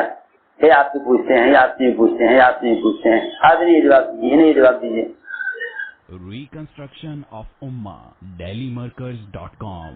چنانچہ صحابی نے سوال کیا یا رسول اللہ ایک شخص اسلام لاتا ہے, بہت اچھا اسلام لاتا ہے, پھر وہ اپنا وطن چھوڑ کر ہجرت کرتا ہے, بہت اچھی ہجرت کرتا ہے, پھر مہاجر بن کر اللہ کے دین کی محنت کرتا ہے, بہت اچھی محنت کرتا ہے. وہ یہ چاہتا ہے کہ اس کی پوری کارگزاری کیسے وہ اسلام میں آیا, پھر کیسے اس نے وطن چھوڑ کر ہجرت کی, پھر کیسے اس نے اللہ کے دین کی محنت کی. وہ یہ چاہتا ہے کہ ساری میری کارگزاری لوگوں کے سامنے آ جائے, لوگوں کے سامنے آ جائے, پتہ چلے لوگوں کو کہ بھئی ہم کیا ہیں, ہم نے کیا کیا ہے. وہ یہ چاہتا ہے کہ لوگوں کے سامنے ساری کارگزاری آئے لوگوں کے سامنے. اس لیے کہ آج کل ہر عمل کرنے والے کی چاہت ہوتی ہے کہ اس کی کوشش, اس کی خدمات عوام کے سامنے پیش کی جائیں. مستقل اخبار کا ایک حصہ ہے, مستقل اخبار کا ایک حصہ ہے کہ جس میں لوگوں کی خدمات کو اجاگر کیا جاتا ہے. لوگ پڑھتے ہیں, دوسروں کو دکھاتے ہیں, دیکھو بھئی ہم نے جو کیا تھا اخبار میں آ گیا, ہم نے جو کیا تھا وہ اخبار میں آ گیا. نہ لکھیں تو ناراض ہوتے ہیں. ہمیں صحابہ میں فرق یہ ہوا, ہمیں صحابہ کرام میں فرق یہ ہوا, وہ ناراض ہوتے تھے تذکرہ آنے سے, ہم ناراض ہوتے ہیں تذکرہ نہ آنے سے ناراض ہوتے ہیں. اس نے ہمارا کہیں ذکر ہی نہیں کیا. ہاں, بڑی بڑی لڑائیاں ہوتی ہیں دین کا کام کرنے والوں میں اور دین کی خدمات انجام دینے والوں میں, بڑی بڑی لڑائیاں ہوتی ہیں اس بات پر کہ آپ نے فلاں کتاب میں فلاں کا ذکر کیا, فلاں کا ذکر کیا, اور ہمیں تو بالکل صفحہ ہستی سے مٹا دیا, ہماری خدمات کا کہیں ذکر ہی نہیں کیا, عوام کو خبر ہی نہیں کہ ہم نے کیا کیا. جی ہاں, یہ دنیا والے میں نہیں ہے, یہ اللہ مجھے معاف فرمائے, دینداروں میں یہ بات ہے, دینداروں میں یہ بات ہے. جنہیں اللہ نے دین کی خدمت کا موقع دیا ہے وہ ہر روز اس کوشش میں ہوتے ہیں کہ ان کی خدمات کو اجاگر کیا جائے. ارے سنو تو صحیح, صحابہ کرام اپنے آپ کو کیسے چھپاتے تھے, اپنے آپ کو کیسے چھپاتے تھے. سلمان فارسی رضی اللہ تعالیٰ عنہ, کیونکہ یہ بات حق ہے کہ جس شخص نے ایک نظر دی ایمان کے ساتھ محمد صلی اللہ علیہ وسلم کو دیکھ لیا, وہ ہمیشہ کے لیے صحابی ہو گیا, ہمیشہ کے لیے. یہی بات, جس نے ایک نظر ایمان کے ساتھ آپ کو دیکھ لیا وہ صحابی ہو گیا، وہ صحابی ہو گیا۔ اور یہ تو سلمان فارسی رضی اللہ تعالیٰ عنہ وہ صحابی ہیں، یہ تو وہ صحابی ہیں کہ ہر موقع پر آپ کے ساتھ ہوتے تھے، اور ان کا اتنا اونچا مقام آپ کے یہاں تھا، اور آپ کے ایسے معتمد مشیر تھے کہ جب آپ ان سے بات کرتے تھے تو کوئی تیسرا شریک نہیں ہوتا تھا، کوئی تیسرا شریک نہیں۔ اتنا اعتماد اور اتنا مشیر خاص سلمان فارسی، لمبی عمر ہوئی ان کی، بہت بات تک زندہ رہے۔ تو چند صحابہ، چند لوگوں کو خیال ہوا کہ بھئی ہاں دیکھو یہاں ایک صحابی رہ گئے ہیں سلمان فارسی، چلو ان کے علاقے میں ملاقات کے لیے، چنانچہ ارادہ کیا صحابی کی زیارت کا، گئے سب ان کے علاقے میں پہنچے، پوچھا بھائی یہاں صحابی؟ ہاں سلمان فارسی یہاں صحابی، سارا علاقہ جانتا تھا، بچہ جانتا تھا صحابی کو۔ جس سے پوچھا انہوں نے کہا ہاں ادھر چلے جاؤ، یہاں ان کا مکان ہے، یہ مکان ہے ان کا۔ گئے، ملاقات ہوئی، ملاقات کر کے مل جلنے کے بعد ایک نے پوچھا کہ آپ سلمان فارسی ہیں؟ کہ جی ہاں میں سلمان فارسی۔ ماشاءاللہ آپ تو صحابی ہیں، اللہ کے نبی صلی اللہ علیہ وسلم کا زمانہ آپ نے پایا ہے۔ تو انہوں نے کہا کہ نہیں میں صحابی نہیں ہوں، میں صحابی نہیں۔ یہ اخلاص کی بات ہے جو میں عرض کر رہا تھا، یہ اخلاص کی بات ہے کہ انہوں نے صحابی ہونے کا انکار کر دیا کہ میں صحابی نہیں ہوں۔ ریاکار ہوتا تو پہلے ہی کہتا کہ ہاں میں صحابی ہوں، کہا کہ میں صحابی نہیں ہوں۔ تو وہ ایک دوسرے کو دیکھنے لگے، کہنے لگے وہ غلط آ گئے ہم یہاں، یہ کوئی اور سلمان ہے، یہ کوئی اور سلمان ہے، ہمیں تو ان سلمان فارسی کی تلاش تھی جو صحابی ہیں، لیکن یہ تو صحابی ہے نہیں، چھوڑو چلو اٹھے وہاں سے، کہنے لگے جی ہمیں تو سلمان فارسی کی تلاش تھی، آپ تو کوئی اور سلمان معلوم ہوتے ہیں۔ میں نے کہا نہیں میں ہوں سلمان فارسی۔ آپ یہ بتائیے کہ آپ نے حضور اکرم صلی اللہ علیہ وسلم کا زمانہ پایا ہے؟ کہ ہاں ان کا زمانہ میں نے پایا، اور بہت پایا، اور بہت موقع پر آپ کے ساتھ رہا، سفر میں حضر میں۔ پھر آپ یہ کیوں کہہ رہے ہیں کہ میں صحابی نہیں ہوں؟ سلمان فارسی نے کہا کہ آپ کے ساتھ رہ کر اور آپ کی صحبت میں رہ کر ہم صحابی ہونے کا دعویٰ نہیں کر سکتے جب تک قیامت میں حشر آپ کے ساتھ نہ ہو جائے، اور اس کا فیصلہ ہم یہاں نہیں، ہم اس کا فیصلہ دنیا میں نہیں کر سکتے۔ ہمیں کیا معلوم کہ ہمارا حشر آپ کے ساتھ ہوگا یا نہیں ہوگا؟ اللہ ہمیں کن لوگوں میں رکھیں گے، کہاں ہمارا ٹھکانہ اور کہاں ہمارا راستہ ہوگا قیامت میں، جب آپ کے ساتھ حشر ہو جائے اور آپ کے ساتھ جنت کا داخلہ ہو جائے تب فیصلہ ہوگا کہ ہم صحابی ہیں۔ یہ انہوں نے، تو میں عرض کر رہا تھا، میں نے کہا آج کل تو لوگوں کی خدمات پر کتابیں لکھی جاتی ہیں، میں تو سوچتا ہوں، میں نے کہا لوگ اب صحابہ کے تعارف سے اتر کر اور انبیاء کے تعارف سے اتر کر اپنے تعارف پر آ گئے ہیں، اپنے تعارف پر آ گئے۔ اور کیا بتاؤں، اپنی تعریف کرنے والوں کو محسن سمجھتے ہیں، حالانکہ صحابہ کرام کا مزاج یہ تھا، اور ملتا ہے روایتوں میں کہ تعریف کرنے والا تو ہلاک کر دینے والا ہے۔ بعض روایتوں میں ملتا ہے کہ ایک نے کی تعریف کی تو اس نے کہا جواب میں ارے تم نے تو مجھے قتل کر دیا، تم نے تو مجھے ہلاک کر دیا، تم نے مجھے ہلاک کر دیا۔ اور اب حالت یہ ہے کہ اگر تذکرہ نہ کرو تو ناراض ہو جانا، تذکرہ نہ کرو تو ناراض ہو جانا۔ تو میں نے عرض کیا کہ صحیح حدیث میں ہے کہ مخلص وہ ہیں اگر کھو جائیں تو ان کو تلاش نہ کرے، اور مل جائیں تو ان کی کوئی پرواہ نہ کرے، وہ ہوتے تھے مخلص۔ اس لیے کہ شہرت الگ چیز ہے، قبولیت الگ چیز ہے، شہرت الگ چیز ہے، قبولیت الگ چیز ہے، شہرت الگ چیز ہے، قبولیت الگ چیز ہے۔ اس زمانے میں لوگ نہیں جانتے کہ شہرت اور خبر فرق کیا ہے۔ شہرت اور قبولیت میں، شہرت اور قبولیت میں فرق یہ ہے کہ شہرت ریاکار کے لیے ہوتی ہے، شہرت ریاکار کے لیے ہوتی ہے، کیونکہ شہرت کی ابتدا زمین سے ہوتی ہے اور آسمان دنیا تک بھی نہیں پہنچتی، اور قبولیت کا اعلان پہلے آسمان پر ہوتا ہے، پھر اعلان ہوتے ہوتے فرشتوں کے ذریعے یہ اعلان آسمان دنیا پر آتا ہے، پھر آسمان دنیا سے یہ اعلان زمین پر کیا جاتا ہے، اور زمین میں اللہ رب العزت ایسے لوگوں کی محبت لوگوں کے دلوں میں اتار دیتے ہیں. یہ ہے شہرت اور قبولیت کا فرق. جو اپنی شہرت کی کوشش دنیا میں کرتے ہیں وہ اللہ کے یہاں سے مردود ہوتے ہیں, اور جو اللہ اپنے آپ کو چھپا لیتے ہیں اللہ تعالیٰ ان کی قبولیت کا اعلان آسمانوں پر کر دیتے ہیں. یہ فرق ہے شہرت اور قبولیت کا. میں نے ساری بات اس پر عرض کی تھی کہ ایمان کے بغیر اعمال میں اخلاص نہیں. صحابی نے عرض کیا کہ ایک آدمی بہت اچھا اسلام لاتا ہے, بڑی اچھی ہجرت کرتا ہے, اور پھر بڑی اچھی دین کی محنت کرتا ہے, لیکن اس کو خیال آتا ہے کہ اس کی ساری کوشش یہ سب کی سب کسی طرح لوگوں کے سامنے آ جائے. تو آپ نے فرمایا لا شیء لہ, اسے دنیا آخرت میں کچھ نہیں ملے گا, اس کو کچھ نہیں ملے گا. لا شیء لہ. انہوں نے جا کر صحابہ سے کہا کہ میں نے یہ سوال کیا تھا, آپ نے یہ جواب دیا. صحابہ نے کہا نہیں نہیں نہیں نہیں, یہ تو ایسا نہیں ہو سکتا. ایک آدمی کا اسلام اور ہجرت اور جہاد سب ضائع ہو جائے, اسے کچھ نہیں ملے گا. نہیں نہیں نہیں, ایسا نہیں ہو سکتا. جاؤ تم اپنا سوال سمجھا نہیں سکے, دوبارہ جا کر سوال کرو حضور اکرم. تم سوال سمجھا نہیں سکے ہو اپنا, ایسا نہیں ہو سکتا. شاید تم نے بات صاف نہیں کی, دوبارہ جا کر سوال کرو. پھر بھیجا صاحب نے ان کو, انہوں نے پھر آ کر سوال کیا, ایسے ہی سوال کیا, آپ نے ہی جواب دیا. میں جا کے صحابہ سے کہا کہ بھئی میں نے دوبارہ سوال کیا تھا, کچھ اسی طرح سوال کیا, آپ نے جواب دیا.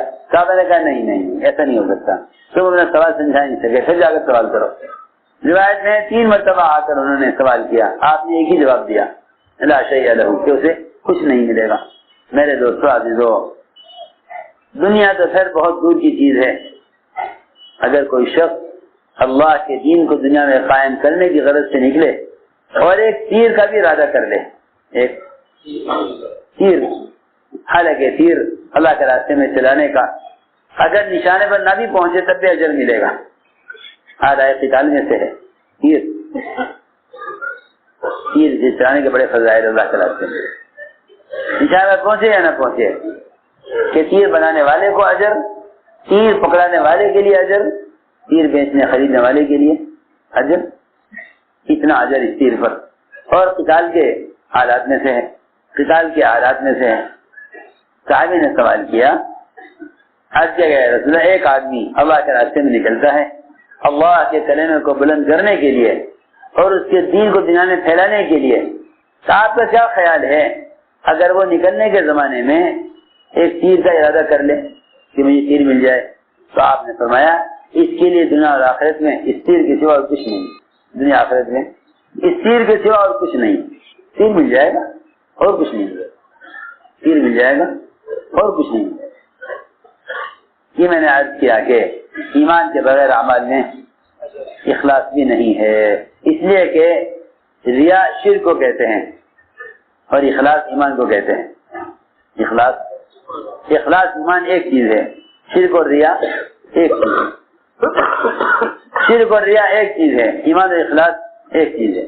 اس لیے میرے دوستوں عزیزوں, سب سے بنیادی مقصد اس کام کے ذریعے ایمان کا سیکھنا ہے, تاکہ یہ 4 چیزیں جو میں نے عرض کی ہیں, وعدوں کا پورا ہونا اور اعمال پر استقامت کا ہونا اور اعمال پر اجر کا ملنا اور اعمال میں اخلاص کا ہونا, یہ 4 چیزیں حاصل ہوں, یہ 4 چیزیں ان کو حاصل ہوں.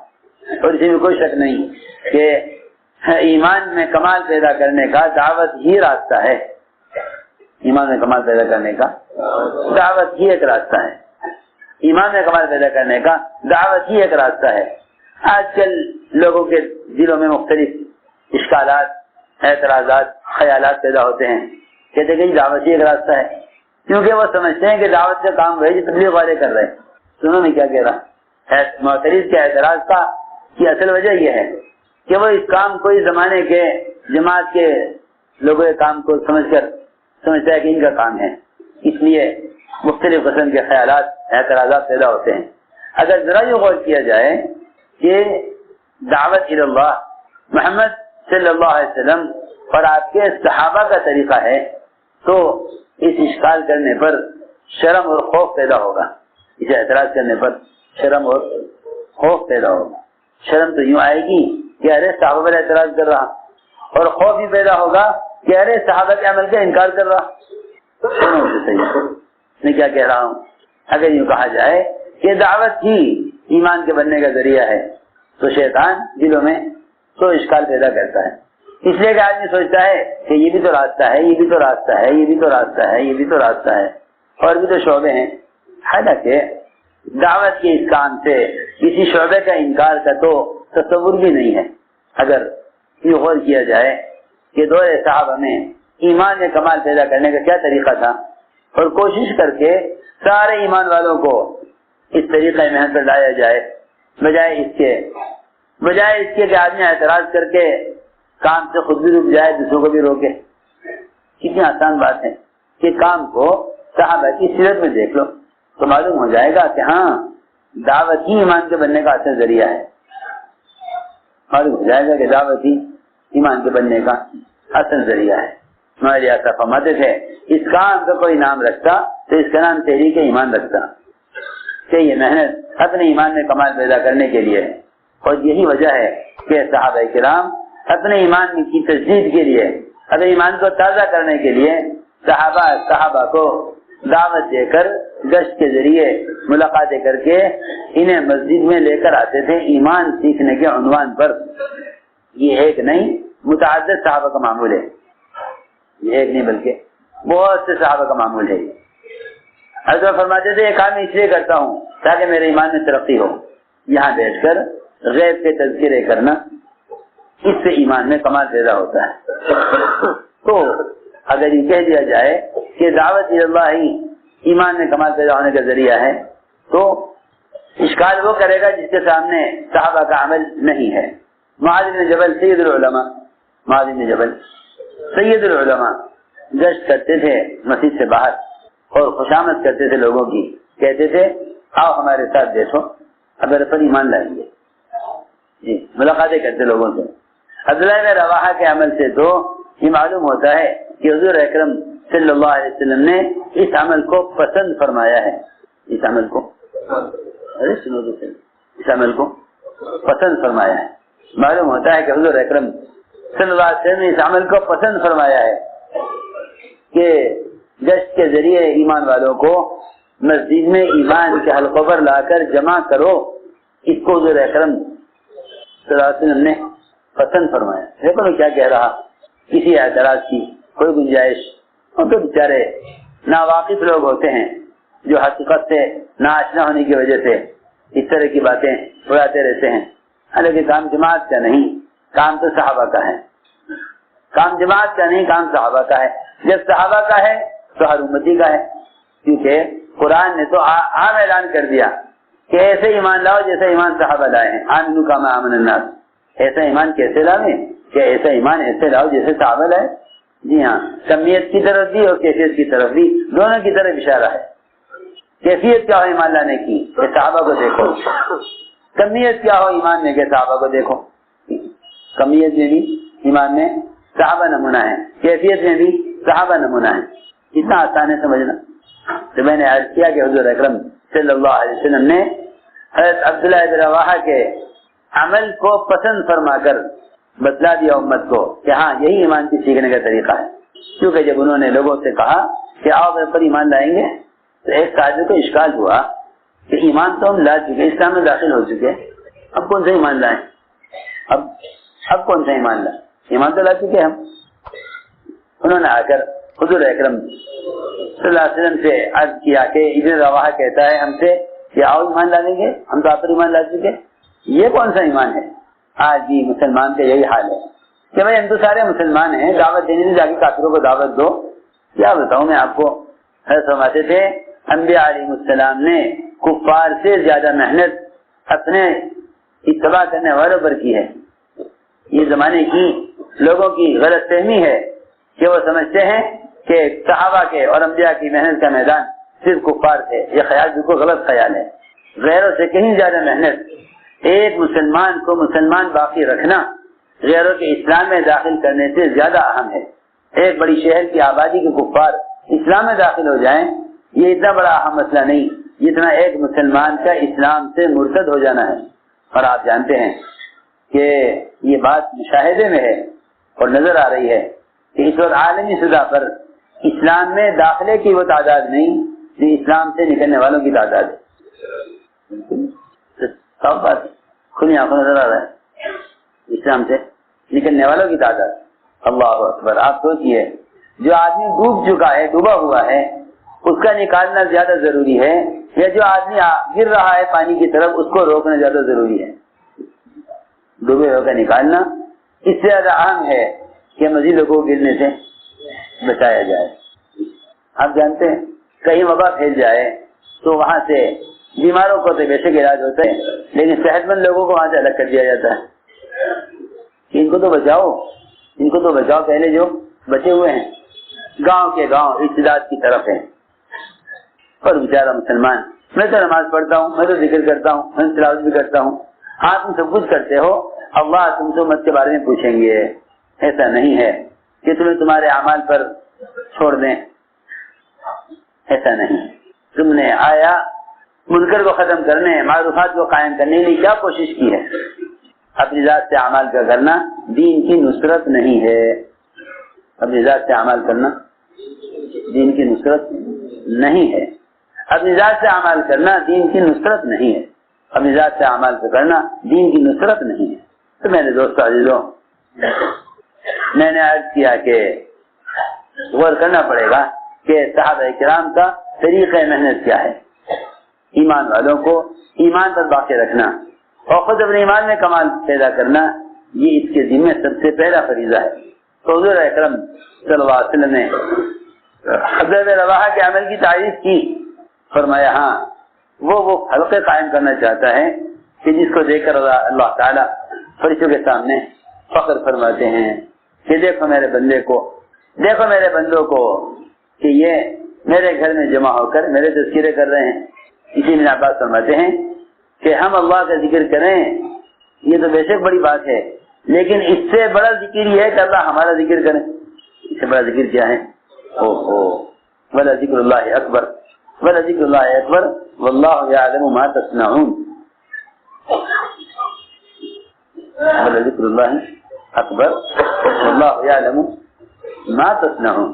یہ پوری آیت پڑھو گے تو سمجھ میں آئے گا کہ تمہارا مسجدوں میں جمع ہو کر اللہ کے تذکرے کرنا کہ یہ سب سے بڑا ذکر یہ ہے کہ اللہ تمہارا ذکر کر رہے ہیں فرشتوں کے درمیان, اور اللہ خوب جانتے ہیں کہ تم لوگ کیا کر رہے ہو. اللہ خوب جانتے ہیں کہ تم کیا کر رہے ہو. ایسا نہیں ہے کہ تمہارے اعمال خیر سے اللہ واقف نہیں ہے, کہ اللہ نے تمہیں عمل دے کر چھوڑ دیا ہے جاؤ عمل کرو. نہیں, ایسا نہیں ہے, بلکہ تم اللہ کے تذکرے کر رہے ہو, اللہ فرشتوں کے درمیان تمہارے تذکرے کر رہے ہیں. یہ ذکر اکبر ہے کہ اللہ ہمارا ذکر کریں, یہ زیادہ بڑا ذکر ہے. اللہ ہمارا ذکر کریں یہ زیادہ بڑا ذکر ہے. اللہ ہمارا ذکر کریں. میں نے ساری بات یہ سمجھانے کے لیے عرض کی ہے کہ سب سے بڑی ذمہ داری یہ تھی کہ مسلمان کو مسلمان باقی رکھا جائے. اسی لیے جماعت کی نقل و حرکت ارتداد کو روکنے کے لیے ہے. جماعت کی نقل و حرکت ارتداد کو روکنے کے, جہاں جہاں اسلام کی جماعت گزری وہاں کے مرتدی اسلام میں واپس آ گئے. وہاں کے مرتدی اسلام میں واپس آ گئے. اور بکر رضی اللہ تعالیٰ عنہ جماعت نکالنا چاہ رہے, مدینے پر خطرہ, مدینہ منورہ پر خطرہ. ادھر نفاق بلند ہو گیا, منافقین جری ہو گئے, ادھر کفار اور یہود کھڑے ہو گئے, اور سب کا کہنا یہ تھا کہ ان کے نبی چلے گئے ہیں, اب اللہ ان کی مدد نہیں کریں گے. اور بکر رضی اللہ تعالیٰ عنہ نے حضرت اسامہ کی جماعت کو روانہ کر کے امت کو قیامت تک آنے والی امت کو بتلایا کہ اگر تم کفر کے خلاف اللہ کی مدد چاہتے ہو تو جماعت کی نقل و حرکت کو باقی رکھو, ورنہ خدا کی قسم اللہ کی مدد ہوگی نہیں. اگر جماعتوں کی نقل و حرکت نہیں تو اللہ کی مدد ہوگی نہیں. تم جتنی چاہے تہجد پڑھ لو, ذکر کر لو, تلاوت کر لو, جتنی چاہے نمازیں پڑھ لو, اللہ کی مدد ہوگی نہیں. یہ تو میں تمہیں قرآن حدیث میں بھرا ہوا دکھلا دوں گا. جو لوگ یہ سمجھتے ہیں نا کہ ساری دنیا میں جن کے پھیلنے کے اسباب ذرائع ہو گئے, پھرنے کی ضرورت نہیں. یہ اللہ کے ضابطے کا اور مدد کی شرط کا انکار کرتے ہیں, مدد کی شرط کا انکار کرتے ہیں. لیکن حالات ایسے بن گئے تھے کہ جنرل عمر کی رائے اور کبار صحابہ کی رائے جماعت کو روانہ کرنے کی نہیں تھی. سب نے منع کیا, سب نے سب نے منع کیا کہ اس وقت حالات ٹھیک نہیں ہیں، مدینے پر خطرہ ہے، ادھر کفار کھڑے ہیں، ادھر منافقین ہیں، ادھر مانعین زکوٰۃ ہیں، آپ جماعت کا کام کریں لیکن ابھی فی الحال روک دیں، فی الحال روک دیں۔ تو اگر یہ سمجھتے تھے کہ اگر نقل و حرکت ختم ہو گئی یا روک دی گئی، تھوڑے وقت کے لیے بھی مؤخر ہو گئی تو اللہ کی مدد اٹھ جائے گی، وہ یہ جانتے تھے۔ کیا بتاؤں میں آپ حضرات کو، کسی کونے بیٹھ کے عبادت کرنا دین کی نصرت نہیں ہے۔ یہ تو اس زمانے میں پیدا ہوا جب مسلمان کے دل سے دین کے مٹنے کا غم اور مسلمان کو اور ساری انسانیت کو ہدایت پر لانے کا فکر ختم ہو گیا، تبھی بات پیدا ہوئی۔ اسلام فرمایا کہ اسلام میں رہبانیت نہیں ہے، اسلام میں رہبانیت نہیں کہ آپ اللہ کی مخلوق کو چھوڑ کر انفرادی عبادت کریں صرف، فرمایا اسلام میں رہبانیت نہیں ہے۔ اور رہبانیت اگر ہے تو میری امت کی رہبانیت امت میں گھسنا ہے۔ جی ہاں، سنو تو صحیح، رہبانیت جہاد کو بتایا، رہبانیت جہاد کو بتایا، رہبانیت خلوت کو رہبانیت نہیں بتایا۔ اس امت کی خلوت رہبانیت نہیں ہے، یہ خلوت رہبانیت کتنی امتوں کی ہے؟ خلوت کی رہبانیت، میری بات توجہ سے سننی پڑے گی۔ خلوت کی رہبانیت، سنو میں کیا کہہ رہا، خلوت کی رہبانیت کتنی امتوں کے لیے ہے؟ اس امت کی رہبانیت مخلوق میں گھس کر دعوت دینا ہے، یہ فرمایا رہبانیت امتی الجہاد فی سبیل اللہ۔ اور اگر خیال آئے گھومنے پھرنے کا، سیاحت کا، ذرا ہوا خوری کا، باہر نکلنے کا، تو فرمایا کہ نہیں، میرا امتی اگر باہر نکلے اپنے وطن سے تو صرف اللہ کی دی کی محنت کے لیے نکلے، ورنہ میری امت کا کام نہیں ہے کہ یہ سیر تفریح کے لیے نکلے گھر سے۔ یہ بھی دونوں حدیثیں بیان فرما دی، رہبانیت امتی الجہاد فی سبیل اللہ، سیاحت امتی الجہاد فی سبیل اللہ، سیاحت بھی جہاد، رہبانیت بھی جہاد۔ لیکن جو بیچارے جہاد کو قتالی سمجھتے ہوں، صرف اس سے آگے ان کا ذہن نہ چلتا ہو دین کو قائم کرنے کی محنت کی طرف، وہ تو یہ کہہ دیں گے ہاں بھائی ٹھیک ہے، آپ ایک کونا سنبھالو، اللہ اللہ کرو، آپ بخشے جاؤ گے۔ حالانکہ اس امت کی نجات ہے ہی نہیں دعوت کے بغیر، اس امت کی نجات ہے ہی نہیں دعوت کے بغیر۔ یہ تو تھوڑا آدمی کھڑے ہوئے ہیں، اس سے اس امت کی نجات ہے ہی نہیں دعوت کے بغیر۔ دعوت بھی یہ نہیں کہ کسی اخبار میں مضمون دے کر سمجھو کہ دعوت دے دی۔ جس طرح نماز میں آپ کا طریقہ اصل ہے، اس طرح دعوت میں بھی آپ کا طریقہ اصل ہے، خود جا کر دعوت دے، خود جا کر دعوت دے۔ جس طرح نماز میں آپ کا طریقہ اصل ہے، اس طرح دعوت میں بھی آپ کا طریقہ اصل ہے۔ نماز کا طریقے زمانے کے بدلنے سے بدلیں گے نہیں، اس طرح دعوت کے طریقے بھی زمانے کے بدلنے سے بدلیں گے نہیں، پکی بات۔ میں نے عرض کیا کہ حضور اکرم صلی اللہ علیہ وسلم نے اس طرح اپنی امت کو نقل حرکت پر ڈالا تھا، اس طرح اپنی امت کو نقل حرکت پر ڈالا تھا۔ تو میں نے عرض کیا کہ سب کی رائے یہ تھی کہ نہیں اب جماعت روانہ نہیں کی جائے، حالات ٹھیک نہیں ہے، مدینے پر خطرہ ہے۔ حضرت بکر نے فرمایا کہ اگر میں اس وقت مدینے کو مردوں سے خالی کر دوں تو نکل جائیں راہ خدا میں، اور ہمارے نکلنے کے بعد مدینے میں عورتیں رہ جائیں صرف، ان عورتوں پر آ کر دشمن حملہ کر دے، ازواج مطہرات کو بھی قتل کر دے، اور ان کی لاشیں کتے کھینچے پھریں مدینے کی گلیوں میں، ازواج مطہرات کی لاشیں کتے گلیوں میں کھینچے پھریں، میں اس کو تو برداشت کر لوں گا، اس کو تو میں برداشت کر لوں گا، اس کو تو برداشت کر لوں گا، یہ تو کوئی ایسا بڑا مسئلہ نہیں ہے۔ لیکن اللہ کے دین میں کمی آئے اس کو وہ بکر برداشت نہیں کرے گا۔ یہ حضرت بکر نے یہ بات کی۔ حضرت عمر نے فرمایا کہ امیر المؤمنین آپ سب سے مشورہ کر کے فیصلہ کریں، آپ سب سے، ارے سنو تو صحیح، آپ سب سے مشورہ کر کے فیصلہ کریں، آپ تنہا کیوں جماعت بھیج رہے ہیں، آپ رائے لیں، سب کی رائے سے کام کریں۔ حضرت بکر نے فرمایا کہ عمر اللہ کے حکم میں مشورہ نہیں ہے، اے عمر اللہ کے حکم میں مشورہ نہیں، اللہ کے حکم میں مشورہ نہیں ہے، یہ جواب دیا حضرت بکر کہ اللہ کے حکم میں مشورہ نہیں، نکلنا تو اللہ کا امر ہے، نکلنا اللہ کا امر ہے، ہم تو اللہ کے امر کو پورا کر رہے ہیں، اور تم کہہ رہے ہیں مشورے سے کرو کام، کہ جماعت نکلے یا نہ نکلے اس کا مشورہ کرو، کہ نہیں، فرمایا منصوصات میں مشورہ نہیں ہے، نواز صاحب کے بیان کا ٹکڑا نقل کر رہا آپ کو. حضرت فرماتے تھے کہ حضرت ابوبکر نے جواب دیا حضرت عمر کو کہ عمر منصوصات میں مشورہ نہیں ہے. ہاں منصوصات کا مطلب یہ ہے کہ اللہ کا جو حکم ہے نکلنے کا اس میں مشورہ نہیں ہے. اس میں ہاں جنگوں کے کاموں میں مشورے ہیں, کہاں میدان ہو, کہاں سے نکلیں, کدھر کو جائیں, کیا کریں, اس میں مشورہ ہے. لیکن اللہ کے دین کو دنیا میں قائم کرنے کے لیے, امت کو اجازت سے نکالنے کے لیے اس کی نقل حرکت میں کوئی مشورہ نہیں. نکلو اللہ کے راستے میں نکلو, اس میں کوئی مشورہ نہیں. یہی وجہ تھی کہ فرمایا کرتے تھے کہ اگر اس دن ابو بکر اپنی بات پر نہ جمتے اور ہم سب کی رائے کے خلاف حضرت عمر جماعت کو حضرت ابو بکر جماعت کو روانہ نہ کرتے تو امت مرتد ہو چکی تھی. اسلام باقی ہی رہا صرف اس کو جماعت کے روانہ کرنے سے. آج کل لوگ کہتے ہیں پھرنے کا فائدہ. حضرت عمر فرماتے ہیں پھرنا نہ ہوتا تو میں دنیا میں رہنا پسند نہ کرتا. لوگ بیچارے اس تبلیغ کے کام کو چلتا پھرتا مدرسہ سمجھتے ہیں کہ چڑھ تھوڑی دیر کے لیے اس کام میں تاکہ کچھ سیکھ لو. جب سیکھ لو تو جاؤ اپنے گھر جاؤ, حلال کماؤ, اللہ اللہ کرو, ذکر تلاوت کرو, انفرادی زندگی دین پر گزارو, بس کافی ہے. حالانکہ اس امت کی ذمہ داری یہ نہیں تھی.